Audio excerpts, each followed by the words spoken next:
ધારી તાલુકાના Chalala police station દ્વારા શાંતિ સમિતિની બેઠક યોજાઈ હતી। સમગ્ર વાત કરીએ તો ચલાળા પોલીસ સ્ટેશન ખાતે પીએસઆઈ આર ગળચર દ્વારા આગામી દિવસોમાં લોકસભાની ચૂંટણી અને આંબેડકર જયંતિ, રામનવમી તેમજ હનુમાન જયંતિ તેમજ રમજાન ઈદ જેવા તહેવારો હોય અને અનુલક્ષીને શાંતિ સમિતિની મિટિંગનું આયોજન કરવામાં આવ્યું છે, જેમાં ચલાળા શહેરના રાજકીય તેમજ સામાજિક તેમજ વેપારીઓ, હિન્દુ તેમજ મુસ્લિમ સમાજના આગેવાનો, અગ્રણીઓ હાજર રહ્યા હતા। કાયદો અને વ્યવસ્થા સારી રીતે જળવાઈ રહે તેમ પીએસઆઈ ગળચરે જણાવ્યું હતું। જે કેસ ન્યૂઝ ગુજરાતી સાથે બિપિન રાઠોડ, ચલાલા।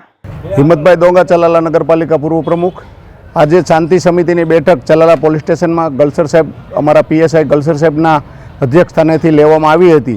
તો તમામ હિન્દુ મુસ્લિમ ભાઈઓને પણ સાથે બેસાડી અને બોલાવ્યા અને ઈદ, રમજાન ઈદ અને રામ જન્મ જયંતિ, હનુમાન જયંતિ, આંબેડકર જયંતિ, એટલે આ બધા લોકોને બોલાવ્યા હતા અને શાંતિ સમિતિની બેઠક, ચૂંટણી હોય અને આ બધા તહેવારો હોય એટલે ક્યાંય કોઈ ખોટા ઝઘડા ન થાય એ નિમિત્તે આજની મિટિંગમાં સરસ આયોજન સાહેબે કર્યું અને સારામાં સારી સૂચનાઓ આપી। પણ ચલાલામાં એવું ક્યારેય એવું બનતું નથી અને બધાય ભાઈચારાથી રહે છે અને એકબીજાને સાથે તહેવારોમાં બધા હાજરી આપે છે।